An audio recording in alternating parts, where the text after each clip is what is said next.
I'm meteorologist Chris Holcomb from the 11 Alive Storm Trackers. Fred made landfall Monday afternoon on the Florida Panhandle at Cape San Blas as a tropical storm with 65-mile-an-hour winds. Now, with the 5 p.m. advisory in, we're showing winds of about 60 miles an hour. The storm will weaken as it continues moving inland. However, it looks like it will be a tropical depression still moving over the Atlanta area during the day on Tuesday, and that's when we're going to have to deal with the wind potentially, storm potentially, and some heavy rain, and then it'll dissipate by Wednesday afternoon well up to the north. But there's that track as it's going through from South Georgia here through the Columbus area and then through Atlanta and then moving up toward the north. So what type of impacts will we have? It's mainly going to be a heavy rain event with the potential for some flash flooding. We're talking about rainfall amounts between 2 and 5+ inches. Those higher amounts will be to the east of the center of the circulation.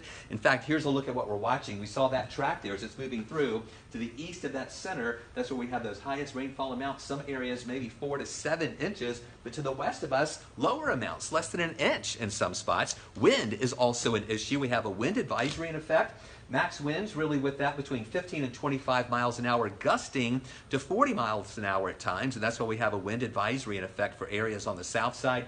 Here you can see those winds whipping up overnight and into tomorrow morning, and then during the afternoon hours, that yellow indicating those winds between 20 and 30 miles an hour before things start diminishing later in the day on Tuesday as that wind moves on out of our area. We also have a severe weather threat, marginal risk for the evening hours and overnight hours tonight. That's a level 1 risk for some isolated storms that could have some brief spin-ups, and then tomorrow a level 2 risk east of the city. Again, that potential for some spin-ups along the track of that system as it moves to the north and east. So here's a look at what we're watching with those scattered showers around our area tonight, and then really overnight and toward tomorrow morning is where we're going to see the better coverage of rain around, some of that heavy at times. Just look at that. This is at 10 o'clock, noontime, still heavy rain. By the afternoon, it's more into northeast Georgia.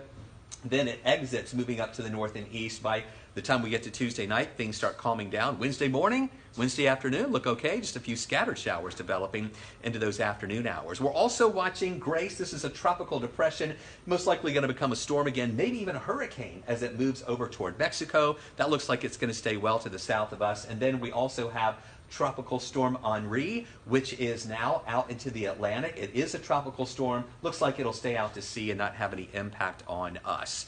Bermuda right now has a watch in effect. So you can see what we're watching here. 100% chance for rain Tuesday and those storms around. Goes down to 40% Wednesday and Thursday. 30% chance Friday and Saturday with highs near 90. And we are back to those 90s here Sunday and Monday. And down to a 20% chance for showers.